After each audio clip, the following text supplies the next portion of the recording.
ദൈവാലയത്തിൻ്റെ അങ്കണത്തിൽ ഒരുമിച്ച് ദൈവവചന ധ്യാനത്തിനായി കൂടി വരുവാൻ സഹായിച്ച ദൈവകൃപയ്ക്ക് മുൻപിൽ നന്ദി പറയുന്നു.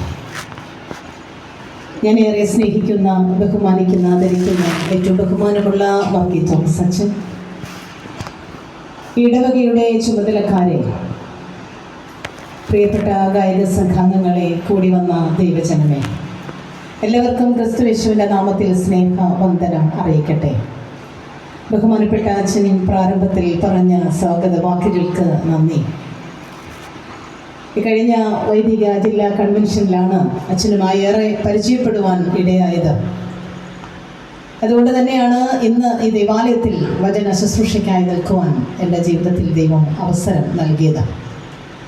ഞാൻ ഈ ദേവാലയത്തിൽ ബഹുമാനപ്പെട്ട അച്ഛൻ ഓർമ്മിപ്പിച്ചതുപോലെ BBSൻ്റെ ഡയറക്ടറായി ഞാനും എന്നോടൊപ്പം ഇടവകയിലെ തന്നെ മെമ്പറായിരിക്കുന്ന പ്രിയപ്പെട്ട ലിതയും ഞങ്ങൾ ഒരുമിച്ചാണ് അന്ന് ഈ BBS ശുശ്രൂഷയിൽ പങ്കെടുത്തത്.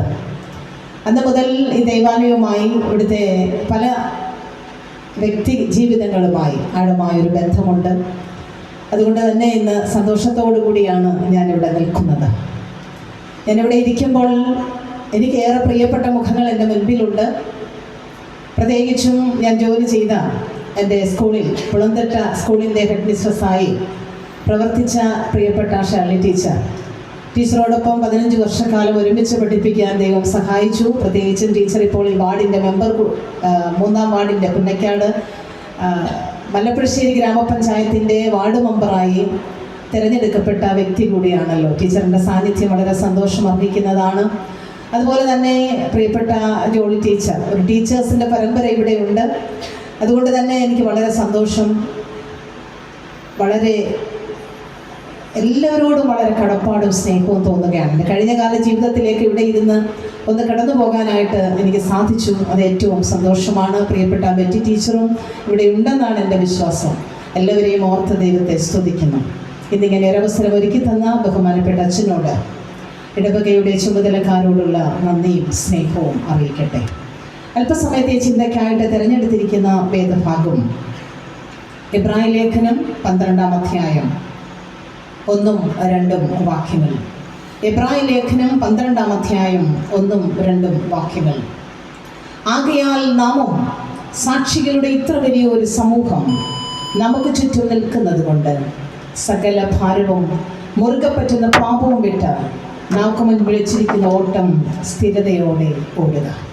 വിശ്വാസത്തിൻ്റെ നായകനും പൂർത്തി വരുത്തുന്നവരുമായ യേശുവിനെ നോക്കുക. കണ്ണുകളെ അടയ്ക്കാം, പ്രാർത്ഥിക്കാം. Hallelujah, hallelujah. ഞങ്ങളുടെ നല്ല ദൈവമേ, സ്വർഗ്ഗസ്ഥ പിതാവേ, ഞങ്ങൾ വീണ്ടും അവിടുത്തെ മുഖത്തേക്ക് നോക്കുകയാണ്.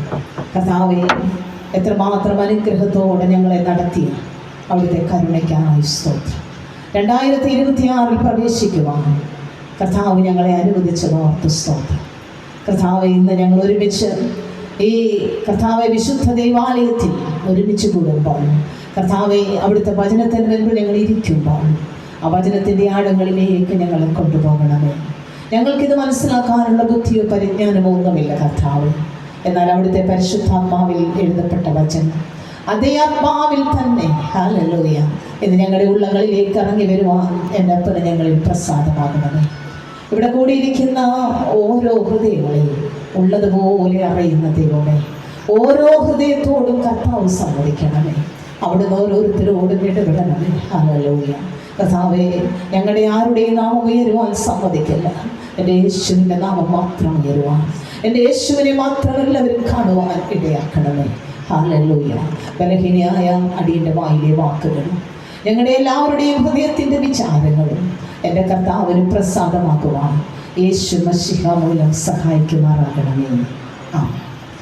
ആകയാൽ നാമും സാക്ഷികളുടെ ഇത്ര വലിയൊരു സമൂഹം നമുക്ക് ചുറ്റും നിൽക്കുന്നത് കൊണ്ട് സകല ഭാരവും മുറുകെ പറ്റുന്ന പാപവും വിട്ട് നമുക്ക് മുൻപിൽ വെച്ചിരിക്കുന്ന ഓട്ടം സ്ഥിരതയോടെ ഓടണം. വിശ്വാസത്തിൻ്റെ നായകനും പൂർത്തി വരുത്തുന്നവനുമായ യേശുവിനെ നോക്കണം. ദൈവത്തിന് സ്തോത്രം. സാക്ഷികളുടെ വലിയൊരു സമൂഹം നമുക്ക് ചുറ്റും നിൽക്കുകയാണ്. നമുക്ക് ഏറെ സുപരിചിതമായ ഒരു വാക്യമാണിത്. സാക്ഷികളുടെ ഇത്ര വലിയൊരു സമൂഹം നമുക്ക് ചുറ്റും നിൽക്കുമ്പോൾ നമ്മൾ ചെയ്യേണ്ട ചില കാര്യങ്ങൾ വളരെ സിമ്പിളായി വ്യക്തമായി വചനം ഇവിടെ പറഞ്ഞിരിക്കുകയാണ്. ഈ സാക്ഷികളുടെ ഇത്ര വലിയൊരു സമൂഹം നമുക്ക് ചുറ്റും നിൽക്കുമ്പോൾ നമ്മൾ ഓടേണ്ടത് മുന്നോട്ട് നോക്കിയാണ്. അപ്പോൾ ഓടുമ്പോൾ നമ്മൾ ചിലതൊക്കെ വിട്ടുകളയണം. നമ്മൾ എവിടേക്ക് നോക്കണം? ഇത് മാത്രമാണ് ഇന്ന് രാത്രി നിങ്ങളുമായി പങ്കുവെക്കണം എന്ന് ഞാൻ ആഗ്രഹിക്കുന്നത്. നമ്മൾ വിട്ടുകളയേണ്ട രണ്ട് കാര്യങ്ങൾ അവിടെ പറഞ്ഞിട്ടുണ്ട്. നമ്മൾ ഓടേണ്ടത് ആരെ നോക്കിയാണെന്നും പറഞ്ഞിട്ടുണ്ട്. ദൈവത്തിന് സ്തോത്രം. ഈ സാക്ഷികളുടെ ഇത്ര വലിയൊരു സമൂഹം നമുക്ക് ചുറ്റും നിൽക്കുന്നത് കൊണ്ട് നമ്മൾ വിട്ടുകളയേണ്ട രണ്ട് കാര്യങ്ങളിൽ ഒന്നാണ് ഏത്? സകല ഭാരവും. ദൈവത്തിന്റെ സ്തോത്രം. സകല ഭാരവും വിട്ടുകളയണം. ഹല്ലേലൂയ. ദൈവവചനം നമ്മോട് പറയുകയാ, ഫിലിപ്പി ലേഖനം 4-ാം അധ്യായം 6-ാം വാക്യത്തിൽ ഇപ്രകാരം അപ്പോസ്തലനായ വിശുദ്ധ പൗലോസ് പറയുന്നുണ്ട്, ഒന്നിനെ കുറിച്ച് വിചാരപ്പെടരുത്, എല്ലാറ്റിലും പ്രാർത്ഥനയാലും അപേക്ഷയാലും നിങ്ങളുടെ ആവശ്യങ്ങൾ സ്തോത്രത്തോടെ ദൈവസന്നിധിയിൽ അറിയിക്കത്രേ വേണ്ടത്. അങ്ങനെ ചെയ്താൽ ഹല്ലേലൂയ സകല ബുദ്ധിയെയും കവിയുന്ന ദൈവത്തിന്റെ സമാധാനം നിങ്ങളുടെ ഹൃദയങ്ങളെയും അന്തരിന്ദ്രിയങ്ങളെയും ക്രിസ്തുയേശുവിങ്കൽ കാക്കും. അതാണ് ദൈവത്തിന്റെ വാഗ്ദത്തം. പക്ഷെ നമ്മളൊക്കെ നമ്മുടെ ഭാരം എന്ത് ചെയ്യുക? ഇത് നമ്മളങ്ങ് ചുമക്കാനാണ് നമ്മൾ ശ്രമിക്കുന്നത്. പ്രാർത്ഥിക്കുമ്പോൾ ഈ ഭാരം മുഴുവൻ നമ്മൾ ഇറക്കി വെക്കും. ദൈവാലയത്തിൽ വരുമ്പോൾ ആരാധനയിൽ നമ്മുടെ ഭാരങ്ങളെല്ലാം നമ്മൾ ഇറക്കി വെക്കും. പക്ഷെ പോകുമ്പോൾ നമ്മൾ എന്തോ ചെയ്യും? ദൈവത്തെ അധികം ഭാരപ്പെടുന്നുണ്ടെന്ന് വിചാരിച്ച് ഈ ഭാരം എല്ലാം എടുത്തുകൊണ്ട് നമ്മൾ തിരിച്ചു പോകും. ഒന്നും നമ്മൾ അവിടെ ഇട്ടിട്ട് പോകുന്നില്ല. പ്രിയപ്പെട്ട ദൈവമക്കളെ, വചനം പറയുകയാണ്, നീ ഒന്നിനെ കുറിച്ചും ഭാരപ്പെടേണ്ട ആവശ്യമില്ല. നിനക്ക് വേണ്ടി പ്രവർത്തിപ്പാൻ കഴിയുന്നവനാണ് ഞാൻ. ഹല്ലേലൂയ. ദൈവത്തിന് കഴിയാത്ത ഒരു കാര്യവുമില്ല. പ്രിയപ്പെട്ടവരെ, ദൈവം സകലത്തിനും ശക്തനാണ്. അതുകൊണ്ടാണ് അപ്പോസ്തലനായ വിശുദ്ധ പൗലോസ് പറഞ്ഞത്, എന്നെ ശക്തനാക്കുന്നവൻ മുഖാന്തരം ഞാൻ സകലത്തിനും മതിയാകുന്നു. ഭാരം ഇറക്കി വെക്കണം. പ്രിയപ്പെട്ടവരെ, നമുക്ക് ഒരുപാട് പ്രശ്നങ്ങൾ വരുമ്പോ നമുക്കൊരു സ്ഥലമുണ്ട്. അതെവിടാന്നറിയാമോ? ദാനിയേൽ തന്റെ ജീവിതത്തിൽ തൻ സിംഹത്തിന്റെ കുഴിയിലേക്ക് ഇട്ടുകളയാൻ പോകുകയാണ് തന്നെ എന്നറിയുമ്പോൾ, പ്രിയപ്പെട്ടവരെ, അവിടെ വചനം ദാനിയേലിന്റെ പുസ്തകത്തിൽ വ്യക്തമായിട്ട് പറയുകയാണ്, മുൻപേ ചെയ്തു വന്നിരുന്നത് പോലെ അവൻ എന്ത് ചെയ്തു? ദൈവസന്നിധിയിൽ പോയി മുട്ടുകുത്തി 3 പ്രാവശ്യം പ്രാർത്ഥിക്കുകയാണ്. അത് അന്ന് ചെയ്ത കാര്യമല്ല, എല്ലാ ദിവസവും. ഹല്ലേലൂയ. പ്രിയപ്പെട്ടവരെ, ദൈവസന്നിധിയിൽ മുട്ടുകുത്തി പ്രാർത്ഥിക്കുമ്പോൾ ദാനിയേൽ അറിയാം, എന്റെ ദൈവം പ്രവർത്തിപ്പാൻ ശക്തനാണ്. ഹല്ലേലൂയ. അതുകൊണ്ടാണ് ദാനിയേൽ സിംഹത്തിന്റെ കുഴിയിൽ കിടക്കുമ്പോഴും അവൻ എന്ത് ചെയ്യുകയാ? ശാന്തനായി രാത്രിയിൽ ഉറങ്ങി. സിംഹം തലയണയായിട്ട് അവിടെ കിടന്നു കൊടുത്തു. പ്രിയപ്പെട്ടവരെ, ഹല്ലേലൂയ. യഹൂദ ഗോത്രത്തിന്റെ സിംഹമായവൻ സിംഹക്കുഴിയിൽ നിന്ന് ദാനിയേലിനെ വിടുവിക്കുകയാണ്. അതാണ് ദൈവത്തിന്റെ കരമെന്ന് പറയുന്നത്. 3 എബ്രായ ബാലന്മാർ ബാബിലോണിൽ നിന്ന് ഒരുപാട് പേരെ പ്രഭു കുടുംബത്തിൽ നിന്ന് കൊണ്ടുപോയി. പ്രിയപ്പെട്ടവരെ, ബാബിലോണിലേക്ക് കൊണ്ടുപോയി. എന്നാൽ അവിടെ ചെന്നതിൽ 3 എബ്രായ ബാലന്മാർക്ക് മാത്രമേ ദൈവസന്നിധിയിൽ മുട്ടുമടക്കാൻ കഴിഞ്ഞുള്ളൂ. അതുകൊണ്ടാണ് അവരെ തീച്ചൂടിയുടെ മധ്യത്തിൽ ഇറങ്ങി വന്നവൻ വിടുവിച്ചത്. സമാധാനം ദൈവം തന്റെ മക്കൾക്ക് കൊടുക്കുന്നതാണ്. പ്രതിസന്ധി ഇല്ലാത്ത ഒരു ജീവിതം പോലുമില്ല. എത്ര ഭക്തരായാലും നമുക്ക് പ്രശ്നങ്ങളുണ്ട്, പ്രതിസന്ധികളുണ്ട്. ഞാൻ ഇന്നലെ ഞങ്ങളുടെ സഭയുടെ ഒരു കൺവെൻഷനിൽ പ്രസംഗിച്ചു കഴിയുമ്പോൾ ഒരു ചെറുപ്പക്കാരൻ എൻ്റെ അടുത്ത് വന്നു. അദ്ദേഹം എന്നോട് പറഞ്ഞു, ടീച്ചർ എന്നും പ്രസംഗിക്കുമ്പോൾ എൻ്റെ കാര്യമൊന്നും പറയണ്ട. പക്ഷെ ഞാൻ പറഞ്ഞു, ഒരിക്കലുമില്ല. കാരണം പള്ളിയോ ഈ ആളിന്റെ പേരോ ഒന്നും ഞാൻ പരാമർശിക്കുന്നില്ല. അതുകൊണ്ട് തന്നെ ഞാൻ പറയട്ടെ. ചെറുപ്പക്കാരൻ കണ്ണുനീരോടെ എന്നോട് പറഞ്ഞൊരു കാര്യമുണ്ട്. പ്രിയപ്പെട്ട ടീച്ചറെ, ടീച്ചർ പറഞ്ഞല്ലോ ദൈവം സകലത്തിനും മതിയായവനാണെന്നോ. പക്ഷെ എൻ്റെ ജീവിതത്തിൽ അങ്ങനെയല്ല. അദ്ദേഹം ഒരു വലിയ വിശ്വാസിയാണ്. സഭയിൽ നന്നായി കർത്താവിന് വേണ്ടി പ്രവർത്തിക്കുന്ന ഒരു ദൈവദാസനാണ്. പക്ഷെ ആർക്കും അറിയാത്ത, ആരോടും പറയാൻ പറ്റാത്ത നൊമ്പരങ്ങൾ ഹൃദയത്തിൽ വഹിച്ചുകൊണ്ടിരിക്കുന്ന ഈ ദൈവ പൈതൽ എന്നോട് പറയുക, ടീച്ചറെ, പ്രസംഗിച്ചതെല്ലാം എൻ്റെ ജീവിതത്തിൽ എനിക്ക് കാണാൻ കഴിഞ്ഞിട്ടില്ല. ഞാൻ ഇന്നും കർത്താവിന് വേണ്ടി പ്രവർത്തിക്കുന്നെങ്കിലും എൻ്റെ ഉള്ളിൻ്റെ ഉള്ളിൽ എനിക്ക് ഇത് വിശ്വസിക്കാൻ കഴിയുന്നില്ല. ഇന്നുള്ള ജീവിതങ്ങൾ ഇപ്രകാരമാ പ്രിയപ്പെട്ടവരെ. നാം ചോദിക്കുന്നതെല്ലാം തരുമ്പോഴാണ് ദൈവം നമ്മുടെ പ്രാർത്ഥന കേൾക്കുന്നതെന്ന് ചിന്തിക്കുന്നത് തെറ്റാണ്. ജീവിതത്തിൽ ദൈവഹിതമല്ലാത്തതൊന്നും അവൻ പക്ഷെ തരാൻ സാധ്യതയില്ല. യേശു കർത്താവ് മണിക്കൂറുകൾ രാത്രി മുഴുവൻ ദൈവസന്നിധിയിൽ പ്രാർത്ഥിച്ചതാണ്. പക്ഷെ യേശു കർത്താവിന്റെ പ്രാർത്ഥനയ്ക്ക് ഒരു വ്യത്യാസമുണ്ട്. എന്താണെന്നറിയാമോ? പിതാവിന്റെ ഇഷ്ടം. ഹല്ലേലൂയ. എന്ത് പ്രാർത്ഥിച്ചാലും യേശു കർത്താവ് പ്രാർത്ഥിക്കുമ്പോൾ എന്താ പറയും? എൻ്റെ ഇഷ്ടമല്ല, നിന്റെ ഇഷ്ടം എന്നിൽ നിറവേറണം. പ്രിയപ്പെട്ടവർ, ഇതാണ് ഒരു ഭക്തന്റെ ജീവിതം. ഭാരം ഇറക്കി വെക്കാൻ പറ്റുന്ന ഒറ്റ സ്ഥലമേ ഉള്ളൂ. അതെവിടെയാണ്? ദൈവത്തിന്റെ സന്നിധി. നിന്റെ ഭാരം യഹോവയുടെ മേൽ വെച്ചുകൊള്ളുക. അവൻ നിന്നെ പുലർത്തും. നീതിമാൻ കുലുങ്ങിപ്പോകുവാൻ അവൻ ഒരു നാളും സമ്മതിക്കില്ല. അതുകൊണ്ട് ഇന്ന് രാത്രി വചനം കേൾക്കുന്ന ദൈവത്തിന്റെ പൈതലേ, നിന്റെ ഭാരം ഇറക്കി വെക്കാൻ പറ്റുന്ന സ്ഥലമാണ് അവിടം. അതുകൊണ്ട് ഇന്ന് രാത്രി ഇറക്കി വെക്കണം ഈ ഭാരം. ഈ ഭാരവുമായിട്ട് ആരും തിരിച്ചു ഭവനത്തിൽ പോകണ്ട. നേരുന്ന ഹൃദയവേദനയോട് ഇന്ന് രാത്രി ഇവിടെ ആരായിരുന്നാലും പ്രിയപ്പെട്ടവരെ, നമ്മുടെ ഭാരം അവന്റെ പാദത്തിൽ ഇറക്കി വെക്ക്. അവൻ നമ്മെ നടത്താൻ ശക്തനാണ്. സാക്ഷികളുടെ ഇത്ര വലിയ സമൂഹം നമുക്ക് ചുറ്റും നിൽക്കുകയാണ്. Price the Lord. മുൻപോട്ട് പോകുകയാണ്. ഭാരം വിടുക മാത്രമല്ല, മുറുകെ പറ്റുന്ന പാപം കൂടെ വിടണം. എന്റെ പ്രാർത്ഥന കേൾക്കുന്നില്ല എന്ന് പറയുമ്പോൾ എന്താണെന്നറിയാമോ? എന്നെ ദൈവം പഠിപ്പിച്ചൊരു കാര്യമുണ്ട്. കാരണം ഒരുപാട് നേർന്ന് ഒത്തിരി പ്രശ്നങ്ങൾ വരുമ്പോൾ പ്രാർത്ഥന കേൾക്കുന്നില്ല എന്ന് എൻ്റെ മനസ്സിലും ചിന്തിക്കുമ്പോൾ എന്നെ ദൈവം പഠിപ്പിച്ചൊരു കാര്യമുണ്ട്. ഞാൻ ഏതളവിൽ എത്തിച്ചേരണമോ അതുവരെ എൻ്റെ ജീവിതത്തിൽ ശോധന വരും. ദൈവത്തിന് സ്തോത്രം. എന്തിനാ? എന്നെ പണിയാനാണ്. ഓരോ മോശ ഓരോരുത്തർക്ക് വേണ്ടി ദൈവം ഒരുക്കി വെച്ചിട്ടുണ്ട്. അതിൽ ഫിറ്റ് ആകുന്നത് വരെ നിന്റെ ജീവിതത്തിൽ പ്രശ്നങ്ങൾ വരും, പ്രതിസന്ധികൾ വരും. അതെന്തിനാ? ദൈവത്തോട് ഒരു പടി കൂടി അടുക്കുവാനാണ്. പ്രിയപ്പെട്ടവരെ, ചിലതൊക്കെ വിട്ട് കളയാനാണ്. നമ്മളിലൊക്കെ ഉള്ളിൽ നമ്മുടെ ജീവിതത്തിൽ ഉണ്ടായിരിക്കുന്ന, നമ്മളിൽ രൂഢമൂലമായി അല്ലെങ്കിൽ നമ്മുടെ ജീവിതത്തിൽ നമ്മോട് പറ്റിച്ചേർന്നിരിക്കുന്ന ചില പാപത്തിന്റെ പ്രമാണങ്ങളുണ്ട്. 46 ക്രോമസോമുകളിൽ കൂടി പാരമ്പര്യത്തിന്റെ ജീനുകൾ നമ്മുടെ ശരീരത്തിൽ ഒഴുകുന്നുണ്ട്. ഈ ചില സ്വഭാവങ്ങൾ നമ്മുടെ ജീവിതത്തിൽ നിന്ന് മാറ്റിക്കളയാൻ ബുദ്ധിമുട്ടാണ്. പ്രിയപ്പെട്ടവരെ, അത് മാറ്റണമെങ്കിൽ ദൈവത്തിന് മാത്രമേ കഴിയുകയുള്ളൂ. അത് മാറാൻ വേണ്ടി ചില ജീവിതത്തിന്റെ ശോധനകളും വേദനകളും പ്രതിസന്ധികളും ഒക്കെ നമ്മുടെ ജീവിതത്തിൽ വന്നെന്നിരിക്കാം. എന്തിനാ? മുറുകെ പറ്റുന്ന പാപം വിട്ടുകളയാനായിട്ടാ. ദൈവത്തിന് സ്തോത്രം. ചില മുറുകെ പറ്റുന്ന പാപങ്ങൾ ദൈവത്തിന് അത് സഹിക്കാൻ കഴിയാത്തതാണ്. ദൈവത്തിന് അത് ഇഷ്ടമില്ലാത്തതാണ്. ഞാൻ ചില ജീവിതങ്ങളെ ഒന്ന് പരിചയപ്പെടുത്തിട്ട് മടങ്ങി വരാം. ദാനിയേലിന്റെ പുസ്തകത്തിൽ 5-ാം അധ്യായത്തിൽ നാം കാണുന്ന ഒരു വ്യക്തി ജീവിതമുണ്ട്. അത് മറ്റാരുമല്ല, ബാബിലോൺ സാമ്രാജ്യത്തിന്റെ അവസാനത്തെ രാജാവും നെബൂഖദ്നേസരുടെ പുത്രനുമായിരുന്ന ബെൽഷസ്സർ രാജാവ്. അവൻ തന്റെ മഹത്തുക്കളിൽ 1000 പേർക്ക് ഒരു വലിയ വിരുന്ന് കഴിക്കുകയാണ്. വിരുന്ന് കഴിക്കുമ്പോൾ താൻ എന്ത് ചെയ്യുകയാണെന്ന് അറിയാമോ?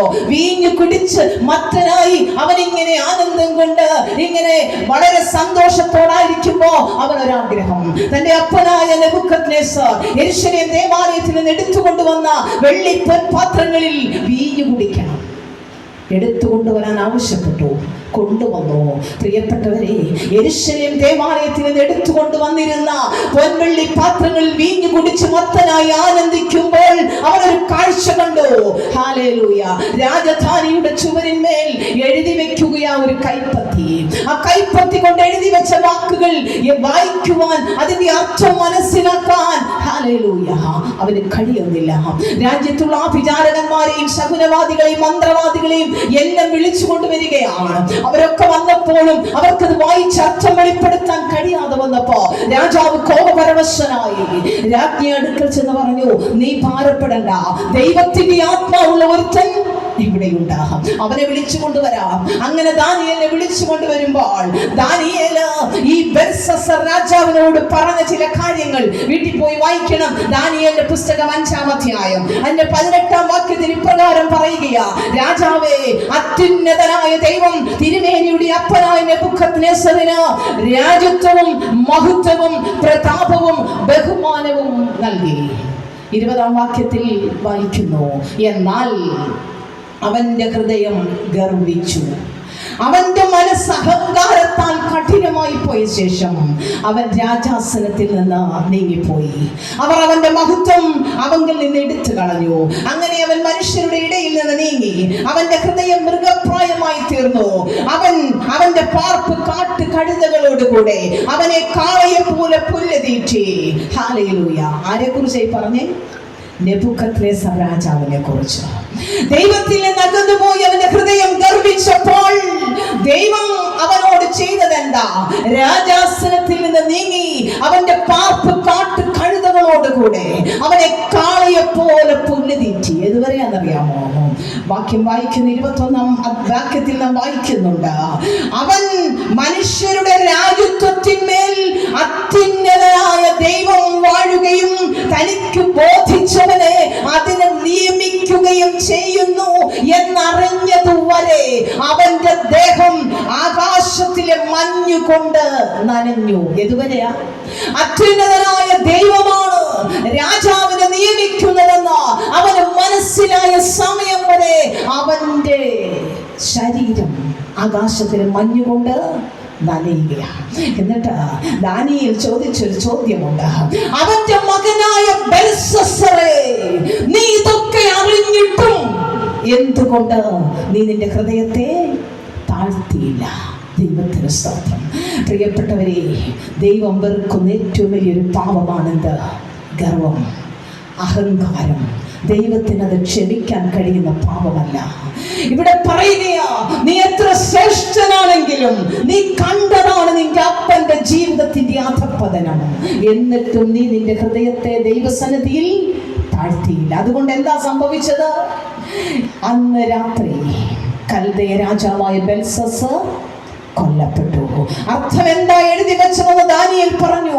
മെനെ മെനെ തെക്കേൽ ഉഫസീൻ എന്ന് പറഞ്ഞാൽ യഹോവ നിന്റെ രാജ്യത്വം എണ്ണി നിന്നെ കുറവുള്ളവനായി കണ്ടിരിക്കുന്നു.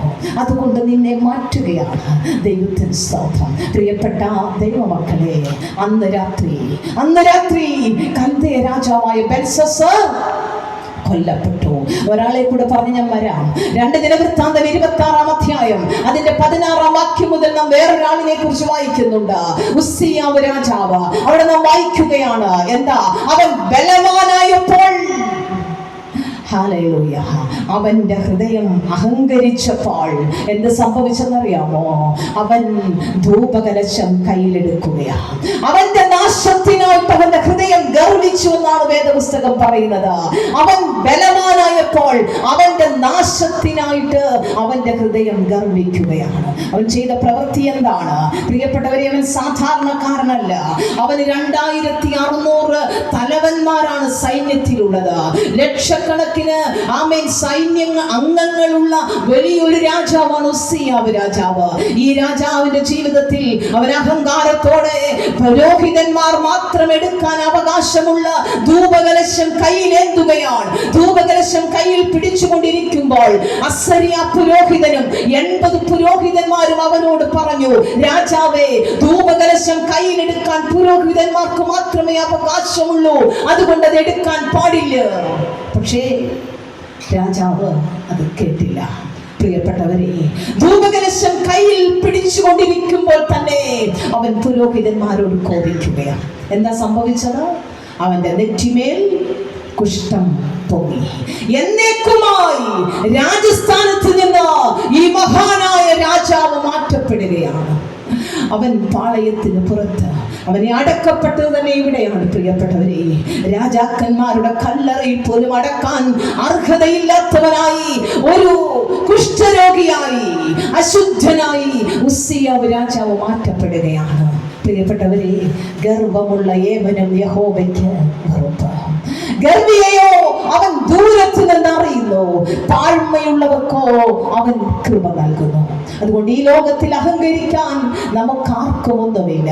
പ്രിയപ്പെട്ടവരെ, ദൈവസന്നിധിയിൽ വിനയപ്പെട്ടോണം, ദൈവസന്നിധിയിൽ താഴണം. അതാണ് ദൈവം നമ്മളിൽ നിന്ന് ആഗ്രഹിക്കുന്ന, നമ്മളിൽ ദൈവം എപ്പോഴും ഹല്ലേലൂയ നമ്മോട് ആഗ്രഹിക്കുന്ന ഒറ്റ കാര്യം അതാണ്. ജീവിതത്തിൽ ഒരിക്കലും നാം അഹങ്കരിക്കാനായിട്ട് പാടില്ല. പ്രിയപ്പെട്ട ദൈവമക്കളെ, ഈ ലോകത്തിൽ എത്ര ശ്രേഷ്ഠനായി നമ്മൾ മാറിയാലും, എത്ര വലിയവരായി നമ്മൾ തീർന്നാലും, നമ്മുടെ ജീവിതത്തിൽ നമുക്ക് അഹങ്കരിക്കാൻ ഒന്നുമില്ല. കേരളത്തിൽ വളരെ മനോഹരമായി സംസാരിക്കാൻ കഴിയുന്ന ഒരു ചെറുപ്പക്കാരൻ, 10-20 ചെറുപ്പക്കാരെ എണ്ണിയെടുത്താൽ അവരിൽ ഒരാളായി, അതായത് യോഗ്യതയിൽ എണ്ണാൻ ശ്രമിച്ചാൽ അവരിൽ ഒരാളായി എണ്ണാൻ കഴിയുന്ന ഒരാളായിരുന്നു GS പ്രദീപ് എന്ന് പറയുന്ന വ്യക്തി. ഒരു പക്ഷേ നമുക്കൊക്കെ അദ്ദേഹത്തെ അറിയാം. ഇപ്പോൾ അദ്ദേഹം വീണ്ടും ചാനലുകളിൽ പ്രത്യക്ഷപ്പെടുന്നുണ്ട്. അശ്വമേധം എന്ന പരിപാടിയിലൂടെ 26 വർഷം മുൻപ് മാധ്യമ രംഗത്ത് വന്ന ആളാണ്. ഇത്ര ഇന്റലക്ച്വൽ കപ്പാസിറ്റി ഉള്ള ഒരു മനുഷ്യനെ നമ്മൾ കണ്ടിട്ടില്ല. അതിബുദ്ധിമാനായ മനുഷ്യൻ, ദൈവം അറിഞ്ഞ് അനുഗ്രഹിച്ചൊരു മനുഷ്യനാണ്. തിരുവനന്തപുരത്തുള്ള VJT ഹാളിൽ വെച്ച് ഈ മനുഷ്യന്റെ 5 പുസ്തകങ്ങൾ പ്രകാശനം ചെയ്യുന്ന ഒരു ചടങ്ങ്. അന്ന് കേരളത്തിലെ മഹാന്മാരായ ഒരുപാട് സാംസ്കാരിക നായകന്മാർ പങ്കെടുത്ത ഒരു വലിയ മീറ്റിംഗ്. ഇദ്ദേഹത്തെ എല്ലാവരും വാനോളം പുകഴ്ത്തി. അദ്ദേഹത്തിന്റെ കഴിവിനെ കുറിച്ച് ഒരുപാട് പേർ വാദോരാതെ സംസാരിച്ചു. അവസാനം പുസ്തക പ്രകാശനമൊക്കെ കഴിഞ്ഞിട്ട് മറുപടി പ്രസംഗത്തിനായിട്ട് അദ്ദേഹം എഴുന്നേറ്റു. അദ്ദേഹം എഴുന്നേറ്റപ്പോൾ അദ്ദേഹം പറഞ്ഞ വാക്കുകൾ ഇങ്ങനെയാണ്: എൻ്റെ നേട്ടങ്ങൾക്കെല്ലാം ഞാൻ കടപ്പെട്ടിരിക്കുന്നത് ഈശ്വരനോടല്ല, എൻ്റെ മാതാപിതാക്കളോടാണ്. എൻ്റെ മുഴുവൻ അച്ചീവ്മെന്റ്സിനും കാരണം ദൈവമല്ല, ലൈബ്രറിയനായിരുന്ന എൻ്റെ അമ്മ കൊണ്ടുവന്ന പുസ്തകങ്ങൾ വായിച്ചാണ് ഞാൻ ഈ അറിവുകളെല്ലാം സ്വായത്തമാക്കിയത്. പ്രിയപ്പെട്ടവരെ, വർഷങ്ങൾക്ക് ശേഷം GS പ്രദീപിനെ കുറിച്ച് ഒരു വിവരവുമില്ല. അദ്ദേഹത്തെ എങ്ങും കാണുന്നില്ല. എന്നാൽ വർഷങ്ങൾ കഴിഞ്ഞ് ഒരു ദിവസം മലയാളി ഹൗസ് എന്ന പ്രോഗ്രാമിൽ അദ്ദേഹം പങ്കെടുക്കുകയാണ്. 26 വർഷത്തിലധികം മാധ്യമരംഗത്ത് തിളങ്ങി നിന്ന വ്യക്തിത്വം, പ്രത്യേകിച്ച് ചെറുപ്പക്കാർക്കേറെ ആവേശം പകർന്നു കൊടുത്ത ഒരു ചെറുപ്പക്കാരൻ, കോടിക്കണക്കിന് രൂപ കരങ്ങളിൽ കൂടി കയറിയിറങ്ങിയിട്ടുണ്ട്. ഒരുപാട് പണം സമ്പാദിച്ച ഈ വലിയവനായ മനുഷ്യൻ അദ്ദേഹം പറയുകയാണ്: ഒരുപാട് പണം എൻ്റെ കരങ്ങളിൽ കൂടി കയറിയിറങ്ങി. ഈ ലോകത്ത് ഏതെല്ലാം ഞാൻ കുറേയധികം വെട്ടിപ്പിടിച്ചു. ഇപ്പോൾ തിരുവനന്തപുരത്തുള്ള ഞാൻ താമസിക്കുന്ന എൻ്റെ ഭവനം ജപ്തി നടപടിയെ നേരിടുകയാണ്. എന്നെ ഇന്ന് ആരും കണ്ടാൽ അറിയില്ല, GS പ്രദീപ് വട്ടപൂജ്യമാണ്. എന്നിട്ട് അദ്ദേഹം തുടർന്നു തൻ്റെ വാക്കുകൾ. എൻ്റെ അധപ്പതനത്തിന് കാരണം എന്താണെന്നറിയാമോ? 2 കാരണമാണ് അദ്ദേഹം പറഞ്ഞത്.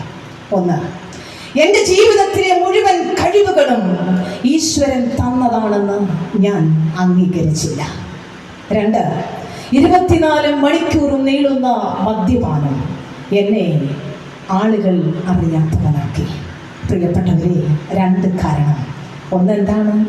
എൻ്റെ ജീവിതത്തിൽ ലഭിച്ചതെല്ലാം ദൈവം തന്നതാണെന്ന് ഞാൻ അംഗീകരിച്ചില്ല. പിന്നെ മദ്യപാനം. ഈ 2 കാര്യങ്ങൾ അദ്ദേഹത്തെ ജീവിതത്തിന്റെ അധപ്പതനത്തിലേക്ക് കൊണ്ടുപോയി. ഇന്ന് രാത്രി എന്നെ കേൾക്കുന്ന ദൈവജനമേ, തന്നത് മുഴുവൻ ദൈവത്തിന്റെ ദാനമാണ്. എന്ത് നേടി നാം? നമുക്കൊന്നും നേടിയെന്ന് പറയാനില്ല. ഏതു മനുഷ്യനും ഉറച്ചു നിന്നാലും ഒരു ശ്വാസം. എൻ്റെ അമ്മ 52-ാമത്തെ വയസ്സിൽ ലോകത്തിൽ നിന്ന് മാറ്റപ്പെട്ട ആളാണ്. ക്യാൻസർ രോഗിയാണ്. പക്ഷെ എൻ്റെ അമ്മ അവസാനം മരിക്കുമ്പോൾ നിങ്ങൾ 2 മക്കളെ അടുത്ത് സംസാരിച്ചപ്പോൾ പറഞ്ഞത് ഇപ്രകാരമാണ്. എന്നോട് എൻ്റെ അമ്മ പറഞ്ഞു: മോളെ, നീ ലോകം മുഴുവൻ പ്രസംഗിക്കണം. ഏത് മനുഷ്യനും ഉറച്ചു നിന്നാലും ഒരു ശ്വാസമത്രേ. ദൈവത്തിന് സ്തോത്രം. ഞാൻ എൻ്റെ അരുമനാഥന്റെ അടുത്തേക്ക് പോകുകയാണ്. ഞാൻ എൻ്റെ കണ്ണാൽ അവനെ കാണുന്നു. യോബ് പറഞ്ഞു, ഞാൻ ചെവി കൊണ്ട് കേട്ടതേ ഉള്ളൂ, ഇപ്പോൾ ഞാൻ കണ്ണാൽ കാണുന്നു. എൻ്റെ അമ്മ പറയുകയാ, ഞാൻ കാണുകയാണ്. അതുകൊണ്ട് ഈ ലോകത്തിൽ ഒന്നിനു വേണ്ടിയും ഓടണ്ട, ദൈവത്തിന് വേണ്ടി ഓടിക്കണം. എത്തണം നിത്യതയിൽ. ഹല്ലേലൂയ. 2 കരങ്ങളും ശരീരത്തോട് ചേർത്ത് വെച്ച് എൻ്റെ അമ്മ പറഞ്ഞു: യേശുവേ, എൻ്റെ ആത്മാവിനെ ഞാൻ ഇതാ സമർപ്പിക്കുന്നു. ഞങ്ങൾ 2 മക്കളും പ്രാർത്ഥിച്ചു. അവൻ വരുന്ന നാളിൽ എൻ്റെ കരം പിടിച്ച് തന്റെ മാറോട് അണയുമെന്നുള്ള പാട്ട് പാടുമ്പോൾ എൻ്റെ അമ്മ ലങ്സിന് ക്യാൻസർ, എൻ്റെ അമ്മ വളരെ ശാന്തയായി ശ്വാസം വിട്ട് മരിക്കുന്നത് ഞാൻ എൻ്റെ കണ്ണാലെ കണ്ടതാ. പ്രിയപ്പെട്ടവരെ, ദൈവസന്നിധിയിൽ അടിയറവ് പറയുന്ന ദൈവത്തിന്റെ പൈതൽ വെച്ച് മുന്നോട്ട് കൊണ്ടുപോകും. ആർക്കും ലഭിക്കാൻ കഴിയാത്ത വലിയൊരു അനുഗ്രഹം എന്ന് പറഞ്ഞാൽ ഭൗതിക നന്മയല്ല ഞാൻ ഉദ്ദേശിക്കുന്നത്. എൻ്റെ ദൈവം ഒരുക്കി വെച്ചിട്ടുള്ള നന്മ, ദൈവത്തിന് സ്തോത്രം. അത് ദൈവത്തിൻ്റെ മഹത്വത്തിനായിട്ടുള്ളതാ. ദൈവത്തിന് സ്തോത്രം. പ്രിയപ്പെട്ടവരെ, അതുകൊണ്ട് ഇന്ന് രാത്രി നാം വിട്ടുകളയേണ്ട 2 കാര്യങ്ങളാണ് ഞാൻ പറഞ്ഞത്. ഒന്ന് എന്താണ്? സകല ഭാരവും വിട്ടുകളയണം. അവൻ വിശ്വസ്തനാ. പ്രിയപ്പെട്ടവരെ, വിശ്വസിച്ചോണം കേട്ടോ. വിശ്വാസം 2 തരത്തിലാണ്. ഞാൻ വിട്ടുപോയെങ്കിൽ എനിക്ക് പറയാതിരിക്കാൻ പറ്റില്ല. 2 തരത്തിലാണ് വിശ്വാസം. ക്രിസ്തുവിനുള്ള വിശ്വാസവുമുണ്ട്, ക്രിസ്തുവിൻ്റെ വിശ്വാസമുണ്ട്. ഏത് വിശ്വാസമാണ് നമ്മൾ തന്നെ ഇന്ന് രാത്രി കണ്ടുപിടിക്കണം. ക്രിസ്തുവിനുള്ള വിശ്വാസം നമുക്ക് എല്ലാവർക്കും ഉണ്ട്. നമ്മൾ യേശുവിനോട് പ്രാർത്ഥിക്കും, നമ്മൾ നമ്മുടെ ആവശ്യങ്ങളൊക്കെ ഇറക്കി വെക്കും. ക്രിസ്തുവിലാണ് എൻ്റെ വിശ്വാസം. പക്ഷെ ക്രിസ്തുവിൻ്റെ വിശ്വാസം എന്താണ്? ക്രിസ്തുവിൻ്റെ വിശ്വാസത്തിലേക്ക് നാം വരണം. ക്രിസ്തുവിൻ്റെ വിശ്വാസം ഉണ്ടെങ്കിലേ ആ ഭാരം അവൻ്റെ സന്നിധിയിൽ ഇറക്കി വെക്കാൻ പറ്റത്തുള്ളൂ. പിതാവിൻ്റെ സന്നിധിയിൽ പ്രാർത്ഥിച്ചിട്ട് ഇറങ്ങി വരുമ്പോ ഹല്ലേലൂയ, എൻ്റെ യേശു കാണിച്ചു തന്നത് എന്താ? നിവൃത്തിയായി എല്ലാം അവനെ ഏൽപ്പിച്ചു. പ്രിയപ്പെട്ടവരെ, ഏത് അത്ഭുതം ചെയ്യണമെങ്കിലും പിതാവേ ഞാൻ നിന്നെ വാഴ്ത്തുന്നു, നീ തന്നതിനായി സ്തോത്രം. ഹല്ലേലൂയ. ഈ ക്രിസ്തുവിന്റെ വിശ്വാസത്തിലേക്ക് നാം വളരണം. പ്രിയപ്പെട്ടവരെ, അങ്ങനെയാണെങ്കിലേ ദൈവത്തിന് നമ്മളിൽ പ്രവർത്തിപ്പാനായിട്ട് കഴിയുകയുള്ളൂ. അതുകൊണ്ട് ഇന്ന് രാത്രി ഹല്ലേലൂയ വിട്ടുകളയേണ്ട 2 കാര്യത്തെ കുറിച്ച് ഞാൻ പറഞ്ഞു. ഒന്ന് സകല ഭാരം, 2 മുറുകെ പറ്റുന്ന പാപം. ഇനി നമ്മളിവിടെ വായിച്ചൊരു പ്രധാനപ്പെട്ട കാര്യമുണ്ട്. ഇത് വിട്ടുകളഞ്ഞിട്ട് നാം ഓടേണ്ടത് എങ്ങോട്ടാണ്? ദൈവത്തിന് സ്തോത്രം. ഇത് 2 വിട്ടുകളയുമ്പോൾ നമുക്ക് മുൻപിൽ വെച്ചിരിക്കുന്ന ഓട്ടം സ്ഥിരതയോടെ ഓടണം. ഹല്ലേലൂയ. സ്ഥിരതയോടെ ഓടണം. എങ്കിൽ ഹല്ലേലൂയ അവൻ നമ്മുടെ ജീവിതത്തെ മാനിക്കും, അവൻ നമ്മെ അനുഗ്രഹിക്കും. ഇനി ഓട്ടം സ്ഥിരതയോടെ ഓടുമ്പോൾ ആരെ നോക്കി ഓടണമെന്ന് എബ്രായ ലേഖനങ്ങൾക്ക് ആ വടിവരയിട്ട് പറയുന്നുണ്ട്. എന്താ? വിശ്വാസത്തിന്റെ നായകനും പൂർത്തി വരുത്തുന്നവനുമായ യേശുവിനെ നോക്കി ഓടണം. യേശുവിനെ നോക്കി ഓടണം. ഈ ലോകത്തിൽ ആരെയും നോക്കി ഓടണമെന്ന് പറയാൻ പറ്റുന്ന ഒരാളുണ്ടോ നമുക്ക്? ഒരിക്കലുമില്ല. ഒരു കുറവുമില്ലാതെ ധൈര്യത്തോടെ വിളിച്ചു പറയാൻ പറ്റും ആരെ നോക്കി ഓടാം? യേശുവിനെ നോക്കി ഓടാം. അത്രമാത്രം ഈ ലോകത്തിൽ ഹല്ലേലൂയ അവൻ നമുക്ക് മുൻപിൽ എങ്ങനെ ജീവിക്കണം എന്ന് ജീവിച്ച് കാണിച്ചവനാണ്. ദൈവത്തിന് സ്തോത്രം. പ്രിയപ്പെട്ട ദൈവമക്കളെ, അതുകൊണ്ട് ഇന്ന് രാത്രി ഹല്ലേലൂയ വിട്ടുകളയേണ്ട 2 കാര്യങ്ങളാണ് ഞാൻ പറഞ്ഞത്. ഇനിയും ഓടുന്ന അല്ലെങ്കിൽ ആരെ നോക്കി ഓടണമെന്ന് പറയുന്ന എൻ്റെ യേശുവിൻ്റെ സ്വഭാവ ശ്രേഷ്ഠതകൾ എന്താണ്, അവൻ ആരാണെന്ന് കൂടി പറഞ്ഞ് ഞാൻ എൻ്റെ വാക്കുകളെ അവസാനിപ്പിക്കാം. യേശു കർത്താവ് ആരാണ്? അവനെ നോക്കി ഓടാൻ എന്ന് പറയുമ്പോ അവൻ ആരാണ്? ദൈവത്തിന് സ്തോത്രം. വിശുദ്ധ യോഹന്നാന്റെ സുവിശേഷം 1-ാം അധ്യായം 4-ാം വാക്യം നാം ഇപ്രകാരം വായിക്കുന്നു: അവനിൽ ജീവൻ ഉണ്ടായിരുന്നു, ജീവൻ മനുഷ്യരുടെ വെളിച്ചമായിരുന്നു. യേശു ക്രിസ്തു ജീവന്റെ നിറവാണ്. ഹല്ലേലൂയ. യേശു കർത്താവിനെ നോക്കി ഓടണമെന്ന് പറയുമ്പോൾ യേശു ആരാണ്? അവൻ ജീവന്റെ നിറവാണ്. വിശുദ്ധ യോഹന്നാൻ 10:10 നാം വായിക്കുന്നുണ്ട്: അവർക്ക് ജീവൻ ഉണ്ടാകുവാനും സമൃദ്ധിയായ ജീവൻ ഉണ്ടാകുവാനും അത്രേ ഞാൻ വന്നിരിക്കുന്നത്. വിശുദ്ധ യോഹന്നാൻ 3:16 താക്കോൽ വാക്യമായി വേദപുസ്തകത്തിൽ നാം വായിക്കുന്ന വാക്യമാ. എന്താ? തന്റെ ഏകജാതനായ പുത്രനിൽ വിശ്വസിക്കുന്ന ഏവനും നശിച്ചു പോകാതെ നിത്യജീവൻ പ്രാപിക്കേണ്ടതിന് ദൈവം അവനെ നൽകുവാൻ തക്കവണ്ണം ലോകത്തെ സ്നേഹിച്ചു. ആർക്കാ ജീവൻ? ക്രിസ്തുവിൽ വസിക്കുന്നവനാണ് ജീവൻ. ഹല്ലേലൂയ. 2000 വർഷങ്ങൾക്ക് മുൻപ് കാൽവരിയുടെ മുകളിൽ നമുക്ക് വേണ്ടി യാഗമായി തന്റെ അവസാനയുടെ രക്തം വരെ നമുക്ക് വേണ്ടി ഉറ്റിത്തന്ന് അരുമനാഥനായ യേശു, ഹല്ലേലൂയ, ക്രിസ്തുവോ നാം പാപികളായിരിക്കുമ്പോൾ തന്നെ നമുക്ക് വേണ്ടി മരിക്കുകയാൽ ദൈവം തനിക്ക് നമ്മോടുള്ള സ്നേഹത്തെ പ്രദർശിപ്പിക്കുകയാണ്. പ്രിയപ്പെട്ടവരെ, ഇതൊരു ചരിത്ര സംഭവമാണ്. അതുകൊണ്ട് തന്നെയാണ് അപ്പോസ്തലൻ വിളിച്ചു പറയുന്നത്: മറ്റൊരുത്തരിലും രക്ഷയില്ല. നാം രക്ഷിക്കപ്പെടുവാൻ ആകാശത്തിന്റെ കീഴിൽ മനുഷ്യരുടെ ഇടയിൽ നൽകപ്പെട്ട മറ്റൊരു മാർഗവുമുണ്ടോ? ഇല്ല, ഒരു മാർഗവുമില്ല. ദൈവത്തിന് സ്തോത്രം. മറ്റൊരുത്തരിലും രക്ഷയില്ല. നാം രക്ഷിക്കപ്പെടുവാൻ ആകാശത്തിന്റെ കീഴിൽ മനുഷ്യരുടെ ഇടയിൽ നൽകപ്പെട്ട മറ്റൊരു നാമവുമില്ല. യേശുവിന്റെ നാമം മാത്രം, യേശുവിന്റെ നാമം മാത്രം. ശമര്യക്കാരൻ യേശുവിനോട് ചോദിക്കുന്നുണ്ട്, ഹല്ലേലൂയ, യേശുവേ നീ എന്നോട് വെള്ളം ചോദിക്കാൻ ഞാൻ ആരാ? ഒരു യഹൂദൻ ഒരു ശമര്യക്കാരനോട് വെള്ളം ചോദിക്കുന്നത് എന്താ? കർത്താവ് പറഞ്ഞു, നീ മനസ്സിലാക്കിയില്ല. നിന്നോട് വെള്ളം ചോദിച്ചത് ആരാണെന്ന് നീ മനസ്സിലാക്കിയിരുന്നെങ്കിൽ നീ അവനോട് ചോദിക്കുകയും അവൻ ഒരിക്കലും ദാഹിക്കാത്ത വെള്ളം നിനക്ക് തരികയും ചെയ്യുമായിരുന്നു. ഹല്ലേലൂയ. പ്രിയപ്പെട്ടവരെ, ജീവൻ പ്രദാനം ചെയ്യുന്നവനാ. ഏലിയാവ് ചുരച്ചിലെടുത്ത് അവിടെ തണലിൽ കിടന്ന് പറയുകയാ, മതി, എനിക്കിനി ഒന്നും വേണ്ട, മരിച്ചാ മതി എന്ന് പറയുമ്പോ ദൂതൻ വന്ന് തട്ടിയിട്ട് അവന് കൊടുത്ത് ഒരു തുരുത്തി വെള്ളവും അടയും കൊടുത്തിട്ട് പറഞ്ഞു, ഏലിയാവേ, നീ ഇവിടെ കിടന്ന് ഉറങ്ങേണ്ടവനല്ല, നിനക്ക് ദൂരയാത്ര ചെയ്യാനുള്ളവരാ. ഹല്ലേലൂയ.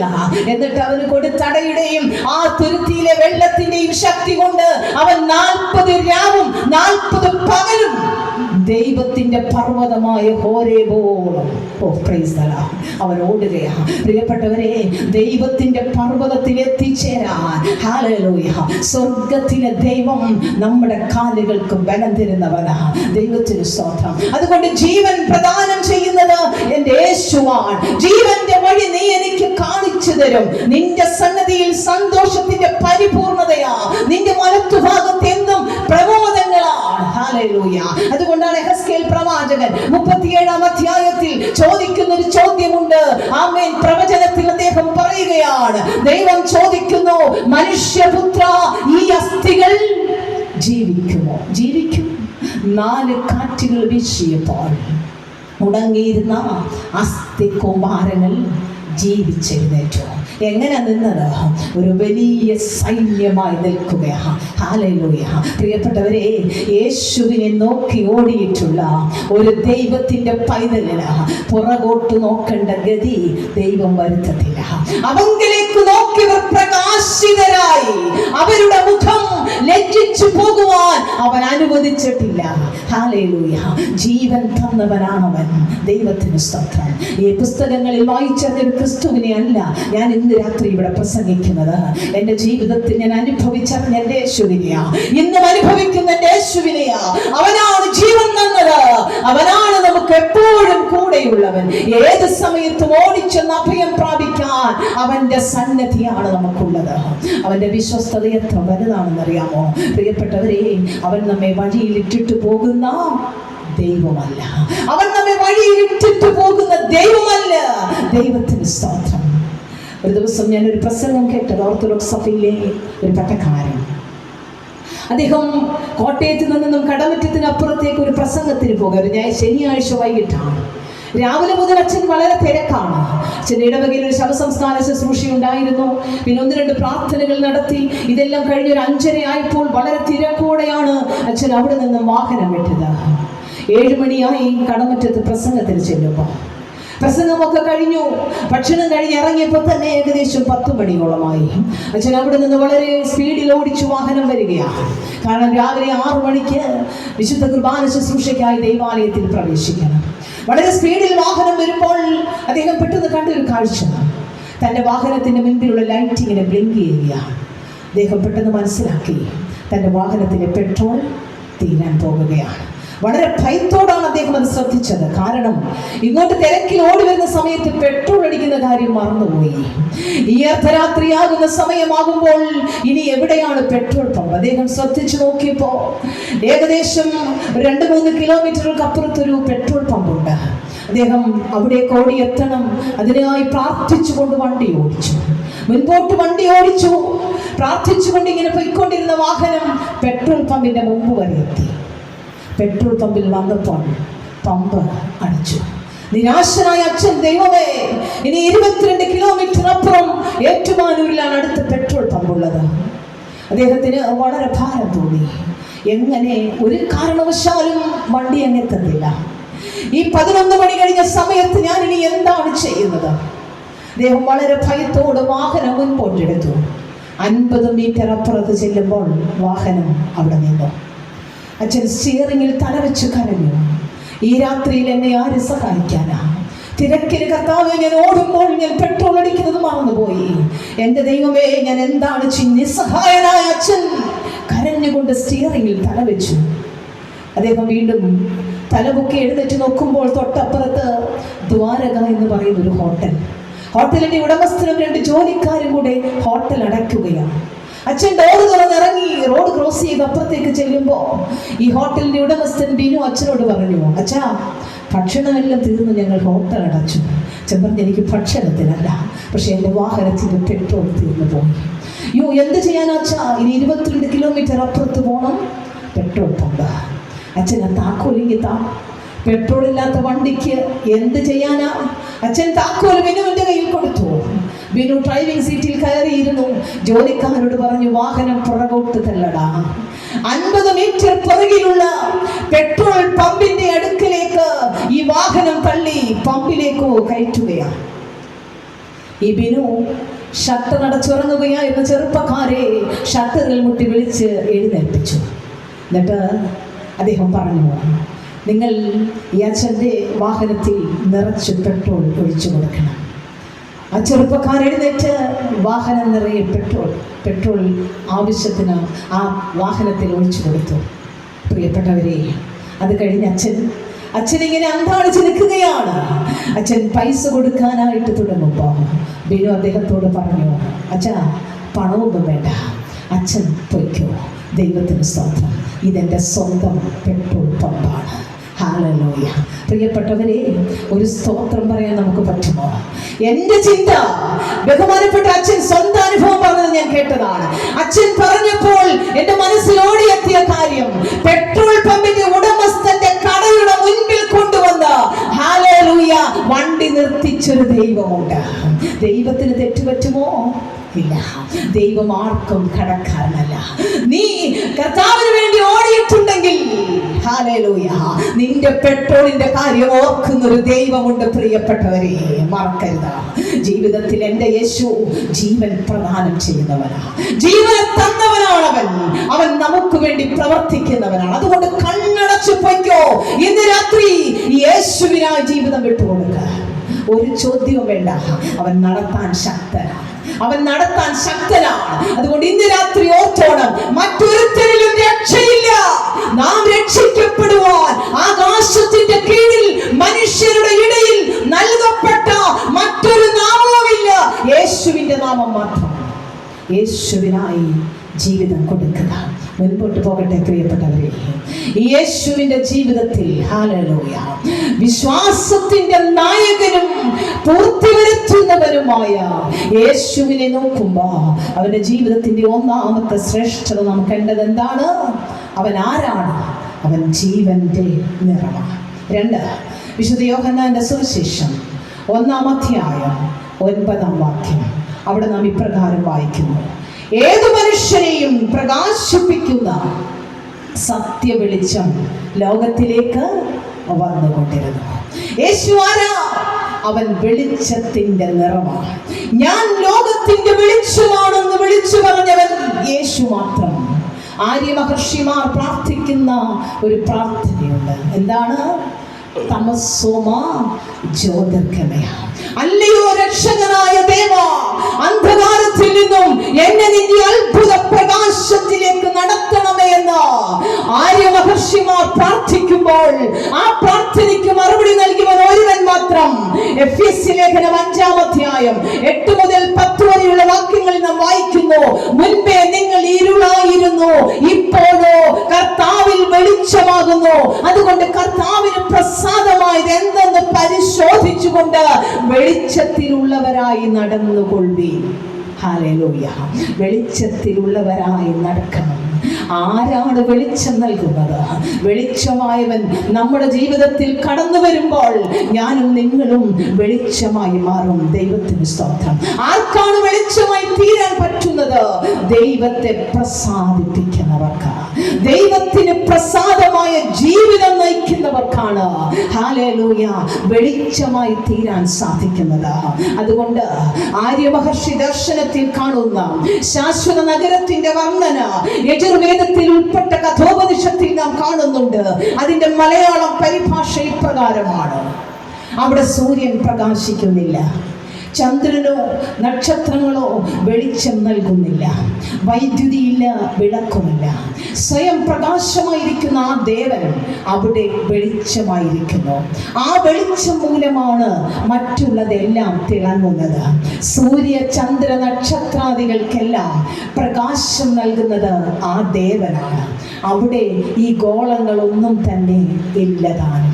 പ്രിയപ്പെട്ടവരെ, ഹല്ലേലൂയ, അമർത്യതയുടെ പാലമായ ദേവനിലൂടെ ചെന്നു ചേരുന്ന നിത്യസമാധാനത്തിന്റെ നഗരിയെ ആര്യ മഹർഷിമാർ കാണുന്ന അതേ കാഴ്ച തന്നെയാണ് അപ്പോസ്തലനായ വിശുദ്ധ യോഹന്നാൻ ഹല്ലേലൂയ കണ്ടത്.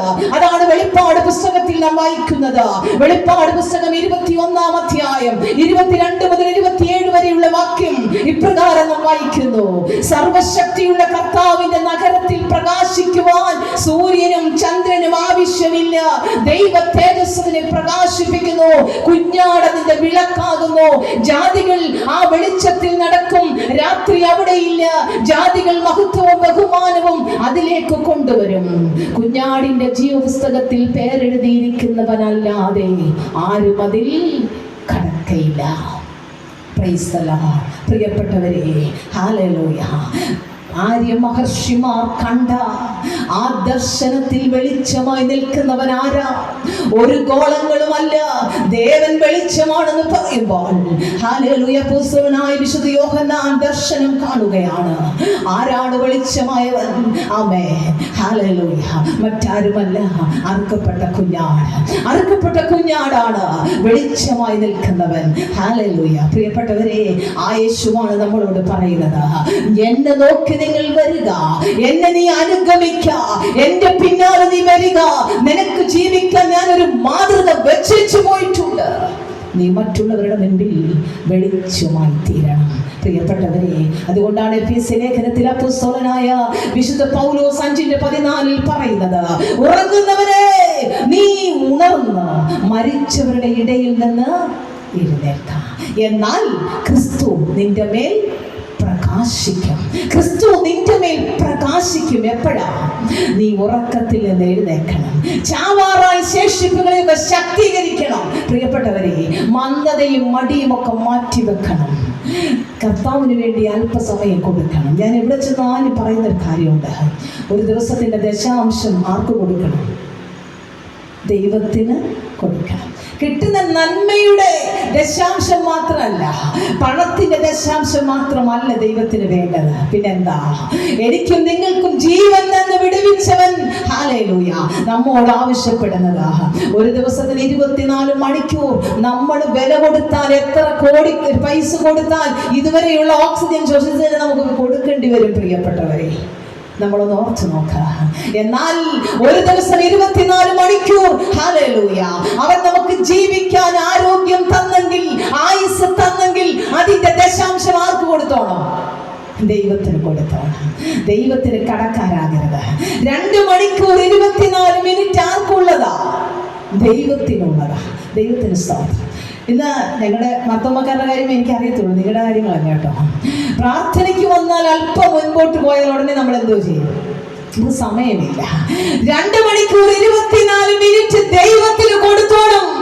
ഒരു ദിവസം കൊടുക്കാൻ പറ്റിയില്ല, പിറ്റേ ദിവസം അതുകൂടെ ചേർത്ത് കൊടുത്തോണം. ഹല്ലേലൂയ. പ്രിയപ്പെട്ടവരെ, ദൈവത്തിന് സമയം കൊടുക്കാൻ പറ്റാത്തതാണ് ഇന്നിന്റെ അധപതനത്തിന്റെ കാരണം.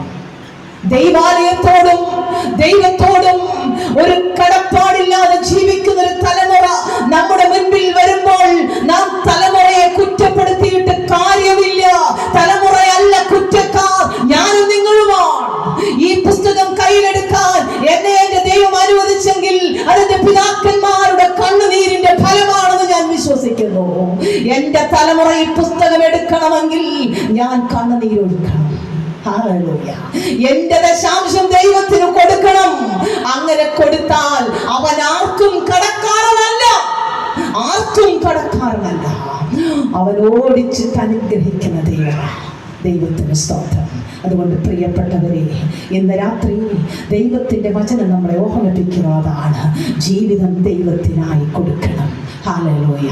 യെശയ്യാ പ്രവാചകൻ 58-ാം അധ്യായത്തിൽ പറയുന്നുണ്ട്, വിശപ്പുള്ളവന് നിന്റെ അപ്പം നുറുക്കി കൊടുക്കുന്നതും അലഞ്ഞു നടക്കുന്ന സാധുക്കളെ നിന്റെ വീട്ടിൽ ചേർത്ത് കൊള്ളുന്നതും നഗ്നനെ കണ്ടാൽ അവനെ ഉടുപ്പിക്കുന്നതും നിന്റെ മാംസരക്തങ്ങളായിരിക്കുന്നവർക്ക് നിന്നെ തന്നെ മറയ്ക്കാതെ ഇരിക്കുന്നതുമല്ലയോ?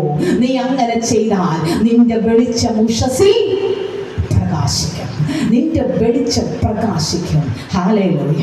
പ്രിയപ്പെട്ടവരെ, ഈ വെളിച്ചം പ്രകാശിക്കണം. നന്മ ചെയ്യാൻ പ്രാപ്തിയുള്ളപ്പോൾ നമ്മളത് ചെയ്യണം. അതിനൊരു കുഴപ്പവും വരില്ല. ദൈവം, ഞാൻ പറഞ്ഞല്ലോ, നമ്മൾ കൊടുക്കുന്നതിൻ്റെ ഇരട്ടിയായി നൽകുന്നവനാണ് നമ്മുടെ ദൈവം. അവനാർക്കും കടക്കാരനല്ല. ജീവിതത്തിൻ്റെ ദശാംശം, ജീവിതത്തിൻ്റെ നന്മയുടെ ദശാംശം ദൈവത്തിന് കൊടുത്താൽ, ഹല്ലേലൂയ, അവൻ നമ്മെ അനുഗ്രഹിക്കും. നമ്മുടെ വെളിച്ചം അവരുടെ മുൻപിൽ ഇരുളിൽ പ്രകാശിക്കുന്നതായി മാറും. അന്ധകാരത്തിൽ നിന്ന് ഒരു വിടുതൽ, ഹല്ലേലൂയ, നമ്മുടെ ദൈവം നമുക്ക് തരും. പ്രിയപ്പെട്ടവരെ, ഹല്ലേലൂയ, നന്ദിയോട് സ്തോത്രം. ജെവി പീറ്റർ, ഭക്തനായ ജെവി പീറ്റർ തൻ്റെ ജീവിതത്തിൽ വളരെയധികം ഭാരം അനുഭവിച്ചു കൊണ്ടിരുന്ന ഒരു കാലഘട്ടം, തൻ്റെ ഭാര്യയും 2 മക്കളും വിഷപ്പനി ബാധിച്ച് കിടക്കുമ്പോൾ നിരാശനായ ആ ഭക്തൻ, അദ്ദേഹം താൻ വായിച്ചുകൊണ്ടിരുന്ന ഗിറ്റാറൊക്കെ മാറ്റിവെച്ചു. എന്നിട്ട് അദ്ദേഹം നിരാശനായിരിക്കുമ്പോൾ ദൈവത്തിൻ്റെ പരിശുദ്ധാത്മാവ് അദ്ദേഹത്തോട് പറഞ്ഞു, നീ മാറിയിരിക്കാനല്ല മോനെ നിന്നെ ഞാൻ വിളിച്ചത്, നിന്നെ പണിയാനാ നിന്റെ ജീവിതത്തിൽ വേദനയുടെ അനുഭവം വന്നത്, നിന്നെ പണിയാനാ അന്ധകാരത്തിന്റെ അനുഭവം നിന്റെ ജീവിതത്തിൽ വന്നത്. നീ മാറ്റിവെച്ചിരിക്കുന്ന ഗിറ്റാർ എടുത്തുകൊണ്ടുവന്ന നീ വായിക്കണം, നീ പാടണം. ഹല്ലേലൂയ. ഭക്തനായി ജെവി പീറ്റർ അദ്ദേഹം തൻ്റെ പായിലിരുന്ന് മാറ്റിവെച്ച ഗിറ്റാർ എടുത്ത് വായിക്കാൻ ആരംഭിക്കുമ്പോൾ ദൈവത്തിന്റെ പരിശുദ്ധാത്മാവ് അദ്ദേഹത്തിന്റെ നാവിൽ കൊടുത്ത ഗാനമാണ് നാം ഇന്ന് പാടി സ്തുതിക്കുന്നത്. ദൈവത്തിന്റെ സ്തോത്രം. തിരുകരത്താൽ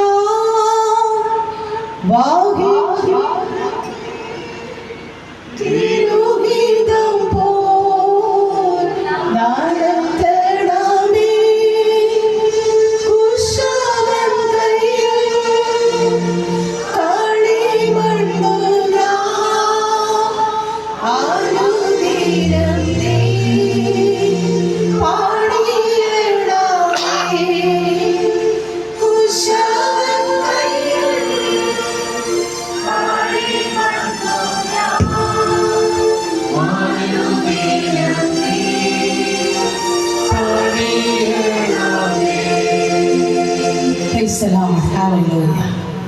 പ്രിയപ്പെട്ട ദൈവമക്കളെ, 2 കാര്യങ്ങളാണ് ഞാൻ വിശ്വാസത്തിൻ്റെ നായകനെ കുറിച്ച് പറഞ്ഞത്. ഒന്ന്, അവൻ ആരാ? അവൻ ജീവൻ്റെ നിറവാണ്. 2, അവൻ വെളിച്ചത്തിൻ്റെ നിറവാണ്. 3, വിശുദ്ധ യോഹന്നാന്റെ സുവിശേഷം 1-ാം അധ്യായം 14-ാം വാക്യം, വചനം ജഡമായി തീർന്നു, കൃപയും സത്യവും നിറഞ്ഞവനായി നമ്മുടെ ഇടയിൽ പാർത്തു. യേശുക്രിസ്തു വചനത്തിൻ്റെ നിറവായിരുന്നു. കൃപയും സത്യവും നിറഞ്ഞവനായി നമ്മുടെ ഇടയിൽ അവൻ പാർക്കുകയാണ്. ആദിയിൽ വചനമുണ്ടായിരുന്നു, വചനം ദൈവത്തോട് കൂടെയായിരുന്നു, വചനം ദൈവമായിരുന്നു. ആ വചനം ജഡമായി തീർന്നതാണ് ആര്? യേശു കർത്താവ്. ജീവിതത്തിൽ തൻ്റെ എല്ലാ അനുഭവങ്ങളിലും വചനത്തെ മുറുകെ പിടിച്ചവനാണ് ആര്? യേശു. 40 ദിവസം ദൈവസന്നിധിയിൽ തന്റെ പിതാവിനോടൊപ്പം ചെലവഴിച്ചതിന് ശേഷം മരുഭൂമിയിൽ നിന്ന് കയറി വരുന്ന യേശു കർത്താവിനോട് പരീക്ഷകൻ അടുത്ത് ചെന്ന് ചോദിക്കുന്ന ചോദ്യങ്ങൾക്ക് മറുപടി പറഞ്ഞത് എവിടെ നിന്നാണ്? വചനത്തിൽ നിന്നാണ്. എമ്മൗസിലേക്ക് പോയ ശിഷ്യന്മാർ വിശുദ്ധ ലൂക്കോസ് 24 നാം കാണുന്നുണ്ട്. അവൻ നടന്നു പോകുമ്പോൾ അവർ പറയുക, നീ മാത്രം അറിയുന്നില്ലയോ ഇവിടെ നടന്ന സംഭവങ്ങളൊന്നും? യേശു കർത്താവ് മോശ തുടങ്ങി സകല പ്രവാചകന്മാരിൽ നിന്നും തന്നെ കുറിച്ചുള്ളത് അവർക്ക് പകർന്നു കൊടുക്കുകയാണ്.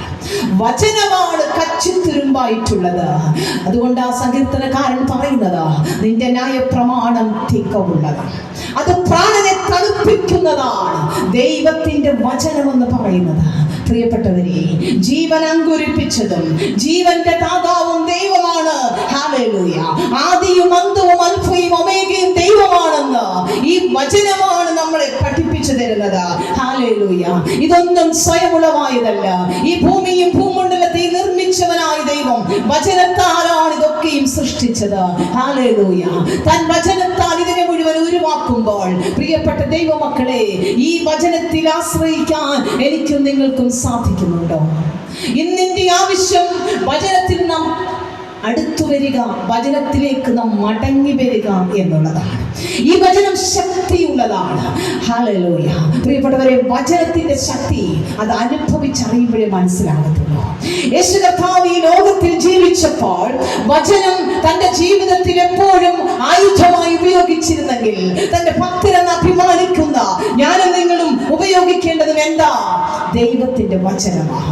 എബ്രായ ലേഖന കർത്താവ് 4:12 പറയുന്നുണ്ട്, ദൈവത്തിന്റെ വചനം ജീവനും ചൈതന്യമുള്ളതും ഇരുവായ്ത്തലുള്ള വാളിനേക്കാൾ മൂർച്ചയേറിയതും ആത്മാവിനെയും സന്ധിമഞ്ചകളെയും വേർപിടിവെക്കുന്നവരെ തുളച്ചു കയറാൻ ശക്തമായതുമാണ്.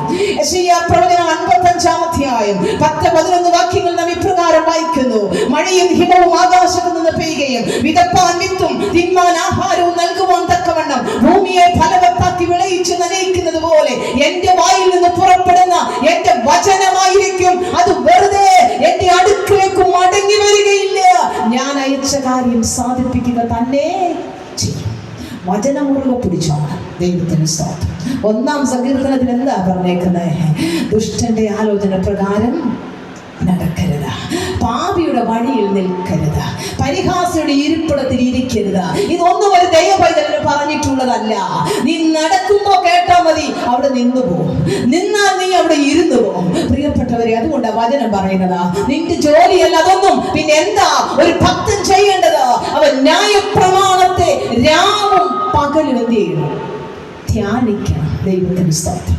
രാപ്പകൽ ദൈവവചനം ധ്യാനിക്കണം. ഇന്ന് ദൈവത്തിന്റെ വചനത്തിന് ഭയങ്കര ബുദ്ധിമുട്ടാണ് നമുക്കൊന്ന് ഉച്ചരിക്കാൻ. നമുക്ക് ഒരുപാട് കാര്യങ്ങൾ പറയാനുണ്ട്. പക്ഷെ ദൈവത്തെക്കുറിച്ചും ദൈവവചനത്തെക്കുറിച്ചും പറയാൻ ഞാനും നിങ്ങളും ഇന്ന് ഹല്ലേലൂയ നമ്മുടെ തലമുറയോട്, നമ്മൾ ഇടപെടുന്ന വ്യക്തി ജീവിതങ്ങളോട് വചനത്തിൽ കൂടെ സംസാരിക്കാൻ കഴിഞ്ഞാൽ പ്രിയപ്പെട്ടവരെ, അതൊരു അത്ഭുതമായി മാറുമെന്നുള്ളതിന് സംശയമില്ല. അതുകൊണ്ട് ദൈവത്തിന്റെ വചനം അത് ഏറ്റവും വലിയതാണ്. ഈ വചനത്തിൽ ആശ്രയിക്കുക എന്നുള്ളത് ഒരു ഭക്തന്റെ ജീവിതത്തിന്റെ ഏറ്റവും വലിയ ആവശ്യമാണെന്ന സത്യം നാം വിസ്മരിച്ച് കളയരുത്. ഞാനും ഈ വചനം ഇങ്ങനെ വായിച്ചു പോകുമ്പോൾ വലിയൊരു സീരിയസ്നെസ് ഒന്നും അതിന് കൊടുത്തിട്ടില്ല. പക്ഷെ എൻ്റെ ദൈവം എന്നെ പഠിപ്പിച്ചൊരു കാര്യമുണ്ട്. ഒരു ദിവസം ഒരിക്കൽ കുറേ വർഷങ്ങൾക്ക് മുൻപ് എൻ്റെ ശരീരത്തിൽ നേരിട്ടൊരു രോഗമാണ് സൺ അലർജി. സൂര്യനെ കാണുമ്പോൾ ഭയങ്കര ബുദ്ധിമുട്ടാണ്. സൂര്യൻ അലർജിയാണ്. അപ്പോൾ അതിനുള്ള ഡ്രസ്സൊക്കെ ധരിച്ചു, ഒത്തിരി കാര്യങ്ങൾ, ഒരുപാട് മെഡിസിനൊക്കെ കഴിച്ചു. പക്ഷെ ഈ മെഡിസിൻ ഒന്നും കഴിച്ചിട്ടൊന്നും എൻ്റെ ശരീരത്തിൽ നിന്ന് രോഗം മാറ്റപ്പെട്ടില്ല. അവസാനം ആലപ്പുഴ മെഡിക്കൽ കോളേജിലെ ഡോക്ടർ തൻ്റെ കുറിപ്പിൽ ഇപ്രകാരം എഴുതി തന്നു: രാവിലെ 6 മണി മുതൽ വൈകിട്ട് 6 മണി വരെ വെളിച്ചം കാണണ്ട. സൂര്യൻ അലർജിയാണ്. പ്രിയപ്പെട്ടവരെ, ദൈവസന്നിധിയിൽ ഞാൻ ഓടിച്ചെന്ന് പ്രാർത്ഥിക്കുമ്പോൾ ഹൃദയം തകർന്ന് പ്രാർത്ഥിച്ചു. കാരണം പകൽ സമയത്ത് സൂര്യനെ കാണാതിരുന്നാൽ ജോലിക്ക് പോകാൻ പറ്റില്ല. എത്രമാത്രം ബുദ്ധിമുട്ടുകൾ അനുഭവിക്കുന്ന മാനസികമായ ഒരു വലിയ സംഘർഷത്തിൽ ദൈവസന്നിധിയിൽ മുട്ടുമടക്കിയപ്പോൾ ദൈവത്തിന്റെ പരിശുദ്ധാത്മാവ് എൻ്റെ ഉള്ളത്തോട് സംസാരിച്ചു. 121-ാം സങ്കീർത്തനം വേദപുസ്തകം തുറന്നു വായിക്കണം. ഞാൻ പോകുന്ന സ്ഥലങ്ങളിലൊക്കെ ഇത് പറയും. എന്തിനാണെന്നറിയാമോ? ഇത് കേൾക്കുമ്പോൾ വചനത്തോടുള്ള താല്പര്യം വരാൻ വേണ്ടി മാത്രമാ. പ്രിയപ്പെട്ടവരെ, എന്നോട് ദൈവം പറഞ്ഞു 121-ാം സങ്കീർത്തനം വേദപുസ്തകം തുറന്നു വായിക്കുക. ഞാൻ വിചാരിച്ചു ഈ 121-ാം സങ്കീർത്തനം എനിക്ക് ഒറ്റ ശ്വാസത്തിൽ ചൊല്ലാനറിയാം. കാരണം എവിടെ ചെന്നാലും പ്രാർത്ഥിക്കുമ്പോൾ 121-ാം സങ്കീർത്തനമോ 91-ാം സങ്കീർത്തനമോ ചൊല്ലി പ്രാർത്ഥിക്കും. അതുകൊണ്ട് എനിക്കിത് സുപരിചിതമാണ്. പ്രിയപ്പെട്ടവരെ, ആ സങ്കീർത്തനം ചൊല്ലാൻ അറിയാവുന്ന എന്നോട് ദൈവം പറയുകയാ, വേദപുസ്തകം തുറന്നു വായിക്കണം. ഞാൻ വേദപുസ്തകം എടുത്തു. തുറക്കുമ്പോൾ എൻ്റെ കണ്ണിലുടക്കി ആദ്യത്തെ വാക്യം: പകൽ സൂര്യനെങ്കിലും രാത്രി ചന്ദ്രനെങ്കിലും നിന്നെ ബാധിക്കയില്ല.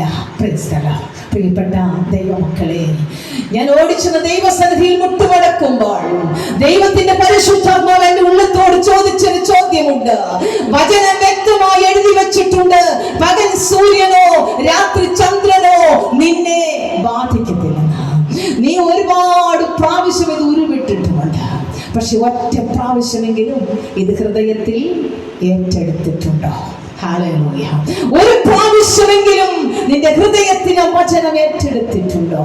പ്രിയപ്പെട്ടവരെ, അന്ന് എൻ്റെ ദൈവസന്നിധി ഞാൻ അടിയറോ പറഞ്ഞു, എൻ്റെ കർത്താവ് പറഞ്ഞിട്ടുള്ളത് ഹല്ലേലൂയ, അത് ഏറ്റെടുക്കാൻ കഴിയാതെ പോയി എൻ്റെ കുറവിനെ ദൈവസന്നിധിയിൽ ഏറ്റുപറയുമ്പോൾ, ആ വചനം എൻ്റെ ശരീരത്തിലേക്ക് ഏറ്റെടുത്തപ്പോൾ എൻ്റെ ശരീരത്തിൽ നിന്ന് സൺ അലർജി എന്നൊരു രോഗം മാറിപ്പോയി.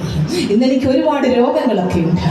പക്ഷെ പ്രിയപ്പെട്ടവരെ, ഇന്നുവരെയും ആ സൺ അലർജി എന്ന് പറയുന്ന ഒരു രോഗം എൻ്റെ ശരീരത്തിൽ ഇന്ന് ഞാൻ ഒരുപാട് കിലോമീറ്ററുകൾ സ്കൂട്ടറിൽ സഞ്ചരിക്കുന്ന ഒരാളാണ്. ഈ അതിഭയങ്കരമായ വെയിലത്തും ഹല്ലേലൂയ, ദൈവത്തിന് സ്തോത്രം.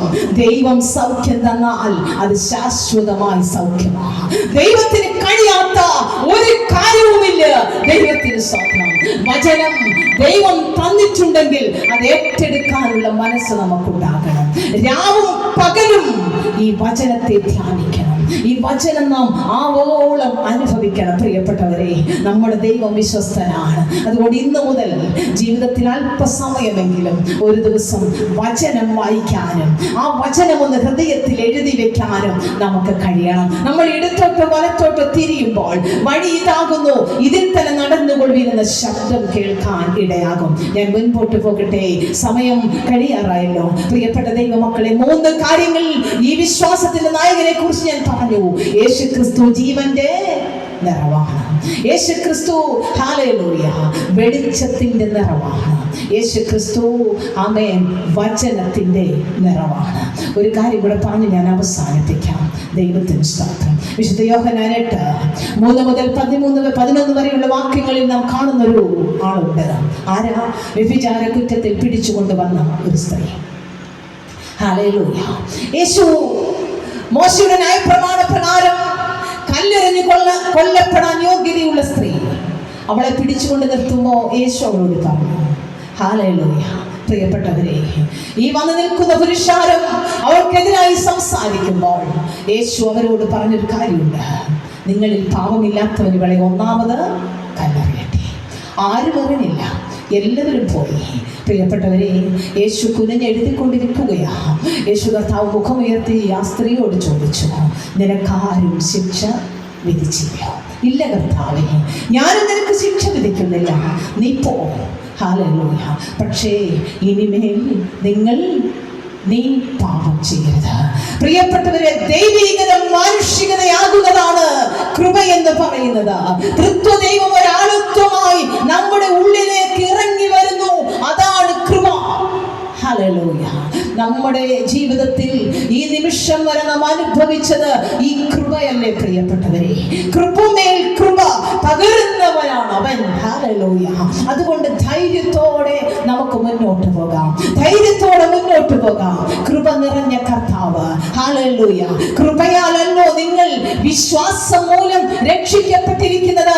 അതിന് നിങ്ങൾ കാരണമല്ല, ദൈവത്തിന്റെ ദാനമാണ്. നാം അനുഭവിക്കുന്നത് സകലവും ദൈവത്തിന്റെ ദാനമാണ്. അതുകൊണ്ട് ഇന്ന് രാത്രി ഞാൻ വിശദീകരിക്കുന്നില്ല. പ്രിയപ്പെട്ടവരെ, കൃപ, ഈ കൃപ നിറഞ്ഞവനാണ് നമ്മുടെ കർത്താവ്. അവന്റെ കൃപയാലാണ് നാം ഇന്ന് രാത്രി ഇവിടെ വന്നത്. അവന്റെ കൃപയാണ് നാം അനുഭവിക്കുന്നത്. കൃപമേൽ കൃപ പകരുന്നവനാണ്. പഴയ നിയമത്തിൽ പ്രവൃത്തിക്കനുസരിച്ച് കൃപ ലഭിച്ചെങ്കിൽ പുതിയ നിയമത്തിലേക്ക് വരുമ്പോൾ ആ കൃപയുടെ കൂടെ ഒരു കൃപ കൂടെ കർത്താവ് തരികയാണ്. അതേതാണ്? അതാണ് കൃപമേൽ കൃപ എന്ന് പറയുന്നത്. ആ കൃപയാണ് നമ്മളെ ഇന്ന് ഈ അവസ്ഥയിൽ കൊണ്ടെത്തിച്ചത്. അതുകൊണ്ട് കൃപ നിറഞ്ഞ കർത്താവ്, ആമേൻ, അവൻ കൃപയുടെ നിറമാണ്. ഞാനും നിങ്ങളും ഒരുപാട് കുറ്റങ്ങൾ ചെയ്ത് ദൈവസന്നിധിയിൽ ചെല്ലുമ്പോൾ അവന്റെ കൃപയാണ് നമ്മളെ വീണ്ടും ഈ മുന്നോട്ട് പോകാൻ സഹായിക്കുന്നത്. അതുകൊണ്ട് വിശ്വാസത്തിന്റെ നായകനും പൂർത്തി വരുത്തുന്നവനുമായ യേശുവിനെ നോക്കി നമ്മുടെ ജീവിതയാത്ര മുന്നോട്ട് നയിക്കാം. പ്രിയപ്പെട്ടവരെ, അതിനായി നമ്മുടെ ജീവിതത്തെ ദൈവകരങ്ങളിൽ ഏൽപ്പിച്ചു കൊടുക്കാം. ആകയാൽ സാക്ഷികളുടെ ഇത്ര വലിയൊരു സമൂഹം നമുക്ക് ചുറ്റും നിൽക്കുന്നത് കൊണ്ട് സകല ഭാരവും മുറുകെ പറ്റുന്ന പാപവും വിട്ട് നമുക്ക് മുൻപിൽ വെച്ചിരിക്കുന്ന ഓട്ടം സ്ഥിരതയോടെ ഓടണം.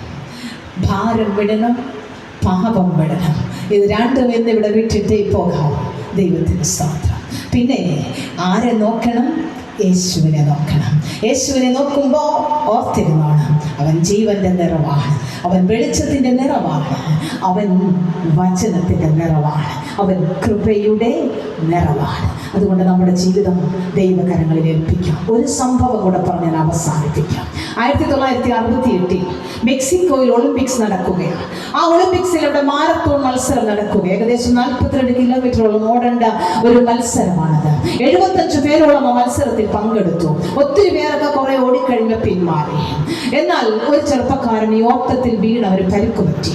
അപ്പോൾ അവന് പിന്നെ പോകാൻ ബുദ്ധിമുട്ടുണ്ട്. പക്ഷെ എങ്കിലും അവൻ എഴുന്നേറ്റ കുറെ ദൂരം നടന്നും കുറെ ദൂരം ഓടിയും ഈ ഫിനിഷിംഗ് പോയിന്റിൽ എത്തുകയാണ്. ഇവൻ ഈ ഫിനിഷിംഗ് പോയിന്റിൽ വരുമ്പോഴത്തേക്ക് ഒന്നാം സമ്മാനക്കാരൻ സമ്മാനവും മേടിച്ചുകൊണ്ട് മടങ്ങിപ്പോയി. പക്ഷെ ഇവൻ ഇത്രയും സാഹസം അനുഭവിച്ച് ഫിനിഷിംഗ് പോയിന്റിലെത്തി. പത്രക്കാരൊക്കെ അദ്ദേഹത്തിന്റെ അടുത്ത് വന്ന് ചോദിച്ചു, സമ്മാനം കിട്ടത്തില്ലെന്ന് അറിയാമായിരുന്നിട്ടും നീ എന്തുകൊണ്ടാണ് ഈ ഫിനിഷിംഗ് പോയിന്റ് വരെ എത്തിയത്?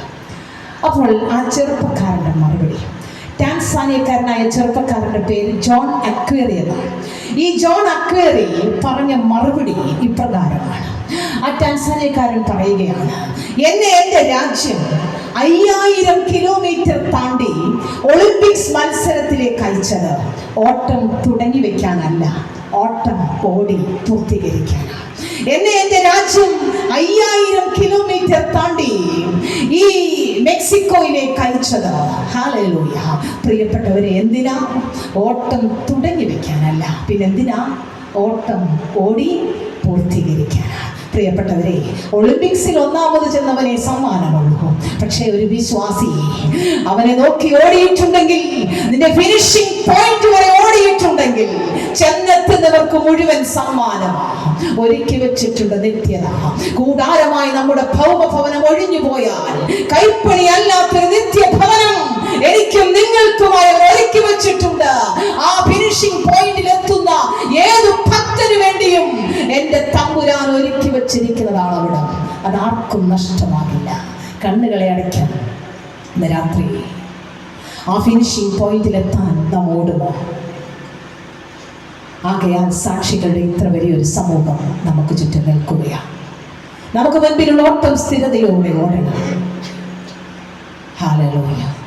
സകല ഭാരവും നമുക്ക് വിടാം, ക്രിസ്തുവിൽ ആശ്രയിക്കാം, ക്രിസ്തുവിൻ്റെ വിശ്വാസത്തിലേക്ക് വരാം.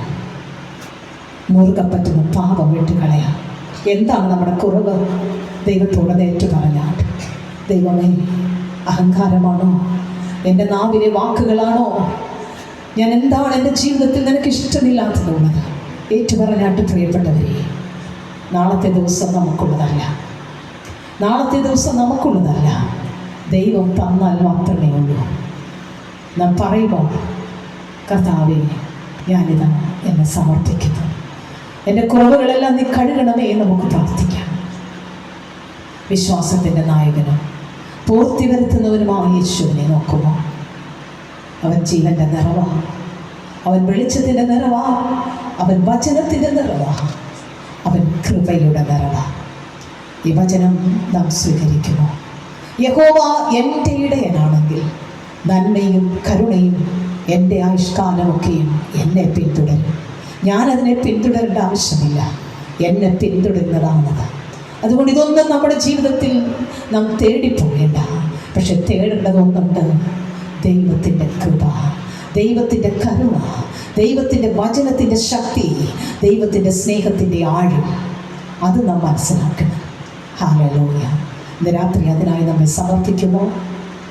91ാമത് ഈ കൺവെൻഷൻ യോഗത്തിൽ, യേശുവേ, ഞാൻ എൻ്റെ ആത്മാവിനെ നിൻ്റെ കയ്യിലേൽപ്പിക്കുന്നു, ഞാൻ എൻ്റെ ജീവിതത്തെ നിൻ്റെ കയ്യിലേൽപ്പിക്കുന്നു, ഞാൻ എൻ്റെ സകലവും നിൻ്റെ കയ്യിലേൽപ്പിക്കുന്നു. പറയാൻ സാധിക്കുമോ പ്രിയപ്പെട്ടവരെ? എൻ്റെ ആത്മാവിനെ സൂക്ഷിക്കേണ്ടത് എൻ്റെ ദൈവമാണ്. എൻ്റെ ശരീരത്തെ പാപത്തിൽ നിന്ന് വിടുവിപ്പാൻ പറ്റുന്നത് എൻ്റെ കർത്താവിന് മാത്രമാണ്. ഹല്ലേലൂയ. പ്രാർത്ഥിക്കാൻ കഴിയുമോ പ്രിയപ്പെട്ടവരെ? ഞാൻ എന്നെ നിനക്കായി സമർപ്പിക്കുന്നു. എത്ര നാൾ ഈ ലോകത്തിലുണ്ടെന്ന് നമുക്കറിയില്ല. പക്ഷെ എത്ര നാളാണെങ്കിലും കർത്താവിന് വേണ്ടി ജീവിക്കുക. ഇനി എനിക്ക് തരുന്ന ആയുസ് മുഴുവനായി എൻ്റെ പ്രാണപ്രിയന് വേണ്ടി ജീവിക്കുക. എന്നെ ഇതാ സമർപ്പിക്കുന്നു. ആത്മാർത്ഥമായി പ്രാർത്ഥിക്കുന്ന ദൈവമക്കളെ, നമുക്ക് ഒരുമിച്ച് പാടി അവസാനിപ്പിക്കാം. ഹല്ലേലൂയ. നോക്കുവാൻ ഒറ്റ സ്ഥലമേ ഉള്ളൂ. അതെൻ്റെ യേശുവിൻ്റെ സന്നിധിയാണ്. അതെൻ്റെ യേശുവിൻ്റെ സന്നിധിയാണ്.